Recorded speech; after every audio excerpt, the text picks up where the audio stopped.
All right, let's learn about Georgia. No, Georgia. No, history of Georgia. Famous people from Georgia. Sakartvelo. Got it! It's time to learn geography. Now! Hey everyone, I'm your host Barbie. You have no idea how frustrating it is for these people to explain who and where they are from. We have reached our last country in the Caucasus region, and we're gonna have a lot of fun because this place is so incredibly unknown and so incredibly interesting. Welcome to the land of wolves. Now ask a random person on the street where Georgia is on a map. 80% of them won't know, 19.3% of them will point to this, and the remaining 0.7% might get it right. For the 99.3% of you normies out there, Georgia is the northernmost Caucasus country located in this quarter slip of land nuzzled between the Black Sea and the Caspian Sea below eastern Russia, with Turkey and Armenia and Azerbaijan to the south and east. Now here's where the geographical dilemma commences. Is Georgia in Europe or Asia? Some will argue that it stands east of Turkey, which is kind of seen as like the gateway to Asia, but culturally it identifies closer with Europe. Ultimately, I guess you can conclude that it's kind of like both in one. It's a bunch of white people in Asia. Or Caucasians.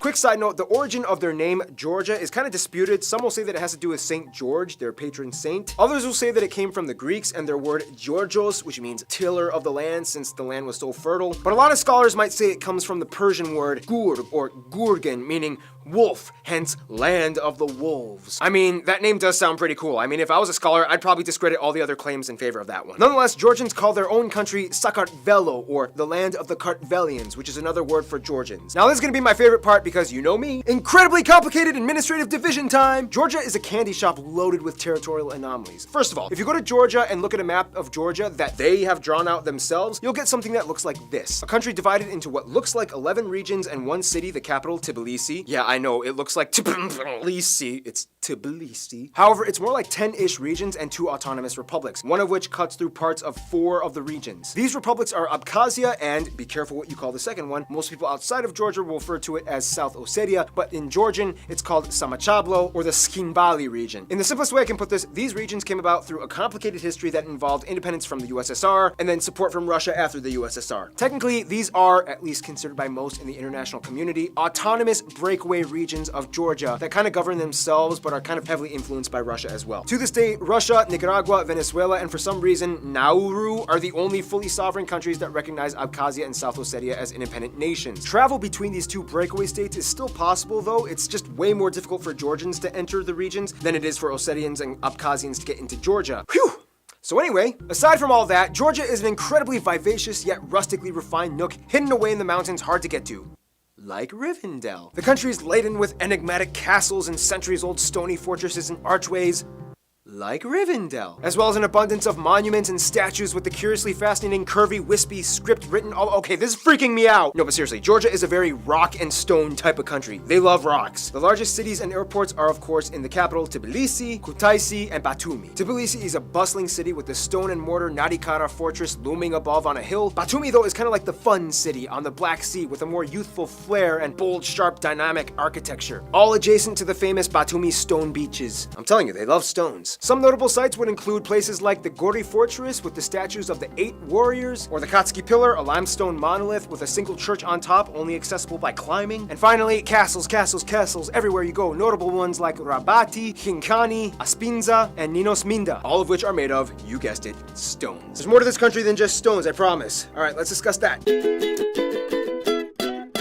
Well, as you may have already figured, Georgia is quite mountainous with an expanse of incredibly diverse, conveniently located hills and valleys. The reason why it's so convenient is because the entire country is pretty much nestled between the greater and lesser Caucasus Mountains, which protects it from the blistering cold air masses that pummel southern Russia, yet it also barricades against the hot and dry streams that penetrate from the south. This means that they have overall pretty comfortable weather and just the right amount of rainfall and sunshine. The mighty Kura, or Mtkvari, is the longest river that flows upward and arches south into the areas through Tbilisi, and the highest mountain and 3rd highest in Europe, if you consider Georgia part of Europe, Mount Sakhara, located in the north along the Caucasus. Concealed within the hills lies the Yavkheti volcanic plateau and the southern Georgia volcanic highland. These are some rather unstable geological regions that will produce hot springs, mineral water, and seismic activity. And of course, caves. So many of them here. You have the still yet to be completely explored Meluri cave in Imereti with waterfalls, the Prometheus cave that Greeks claim to be the spot where Prometheus was chained to his rock in Greek mythology. Greeks have a history of diaspora in Georgia since like the 7th century. But the most famous cave would probably be the Krubera Cave, found in Abkhazia, otherwise known as the world's deepest cave that goes further than 2,000 meters down. Rapid fire round, you may also want to see the Abasha waterfalls, Martvili Canyon, Crybaby Mountain because it rains there almost the entire year, the incredibly beautiful Blue Lake in Abkhazia with peacocks around it for some reason. Speaking of animals, many might say that unofficially the national animal might be the wolf. The Caucasus region has some of the highest quality of soil in the world in terms of land usage. Georgia has one of the oldest and finest winemaking traditions that go back as far as 300 BC. Otherwise, Georgia has been a hub for mineral mining and petroleum extraction. They share a pipeline that goes through Turkey into Azerbaijan. The national dish would have to be khachpuri, or unofficially referred to as Georgian pizza, a decadent soft bread baked with gooey melted cheese, sometimes served with eggs and other ingredients often baked in. They love cheese. They have so many different kinds, from the salty, briny sulguni to the weird, stringy tenili. They even have a dish where they put cheese inside of cheese. Basically, all you have to know is that when it comes to Georgian cooking, they love cherry plums and tarragon. That's like their go-tos. All right, enough about food. Let's talk about the people that eat those foods.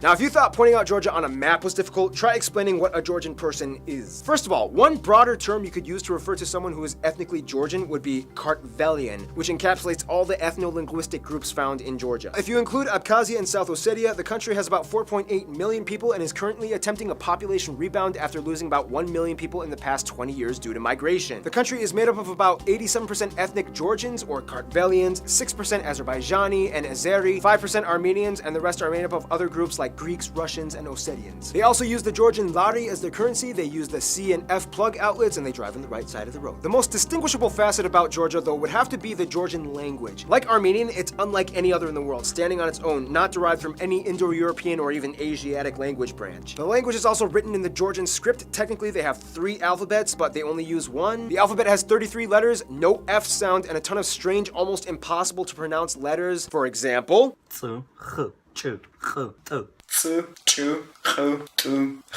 thank you to those geography peeps, you guys rock. Keep in mind though, there are other Kartvelian minority languages spoken in Georgia as well, such as Magrelian and Svan in the west and partially in Abkhazia, as well as Laz in the south. Abkhazia and South Ossetia each have their own distinct languages and cultures that contrast with Georgia, although Georgians like to think that Abkhazians are basically just Georgians that speak a different language. The Abkhazian people write in the Cyrillic alphabet, and the Ossetians are actually a Christian Iranian-based ethnic group that inhabited the area. Keep in mind, I said Iranian, not Persian. Not all Iranians are Persians. Just keep that in mind. Now, we don't really have time to explain the complete history, but basically, all you have to know is that in the 3rd century BC, some dude named King Parnavaz of Kartli united all the Kartvelian-speaking tribes in the Caucasus area, hence creating what was essentially the first proto-Georgian nation. From there, you had Romans, Persians, Arabs, Turks, Golden Age, where they had women under the title of king, Mongols, Ottomans, Russians, and finally back to Georgia. Done! The funny thing is, even after 2 millennia of usurping empires, Georgia still maintained and held on to their own distinct identity, refusing to completely assimilate to any outside system. Christianity is the dominant religion, as about 84% of the population adheres to the Eastern Orthodox faith, 10% mostly being Muslim from the Azerbaijani population, and the remainder are mostly Armenian Apostolic or Roman Catholic. Christianity is kind of like a big deal here. Georgia became one of the first countries in the world to adopt Christianity, and as tradition holds, Jesus' disciple Andrew preached the gospel into ancient Scythia, which included the regions that Georgia lies in today. Also, a lady named Saint Nino converted the entire country. Culture-wise, Georgia is kind of strange because it's not quite European and it's not quite Asian. It's its own thing. Georgian polyphonic singing is actually filed under UNESCO's Intangible Heritage List.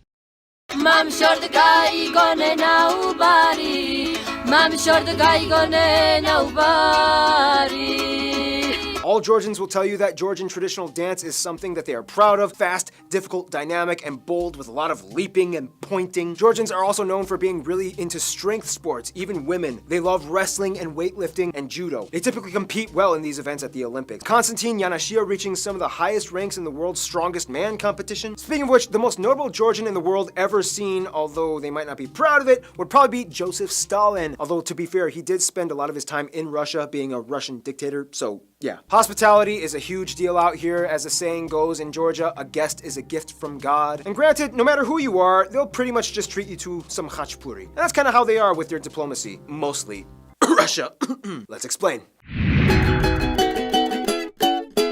In In the simplest way I can put this, Georgia is like the Christian country with the most Muslim friends. It's weird because everything is like a high school drama with their neighbors. They get along well with Azerbaijan and Turkey. Trade and travel has been open for centuries. However, the memory of the Ottoman times still lingers ever so slightly. So they keep things at a flat, platonic, cordial level. Armenia kind of like used to be their best friend, but then too many things happened and they kind of decided not to hang out as much. It first started in the 6th century with the Council of Chalcedon, in which they split over secondary Christian doctrine issues. Armenia became Apostolic Orthodox, similar to the Coptic, Syriac, Ethiopian branches, whereas Georgia stayed Eastern Orthodox like the Greeks, Serbians, and Russians, and most of the other Eastern European states. Also keep in mind, Armenia favored Russia after all that drama with Abkhazia and South Ossetia, so that kind of split the divide a little bit more. Their best friends, though, would probably be the Ukraine and the Balkan countries like Latvia and Lithuania and Estonia, even though Estonia is kind of like too busy chatting it up with Finland. All these countries have had the same scenario of dealing with some kind of form of aggression with Russia, and in a sense, bond over the shared calamity. However, there's a strange twist, because even though you would think Georgia's worst nightmare would be Russia, they kind of secretly still kind of a little bit maybe still have a soft spot for them. Each country has family of their own residing in each side and loves to visit each other. Even though politically it looks bad, the general citizens of each country still love each other and look forward to each encounter. Isn't it funny how the general populace of a country is not always directly represented by their government? Shocking. In conclusion, Georgia is an elaborately hidden, rustic yet modernized medieval domain locked away in the secret hidden mountains, caught between two worlds that it refuses to identify with its own vibrant heritage that has stood the test of time on its own, especially that melted cheese bread part. Stay tuned, the big guy, Germany, is coming up next.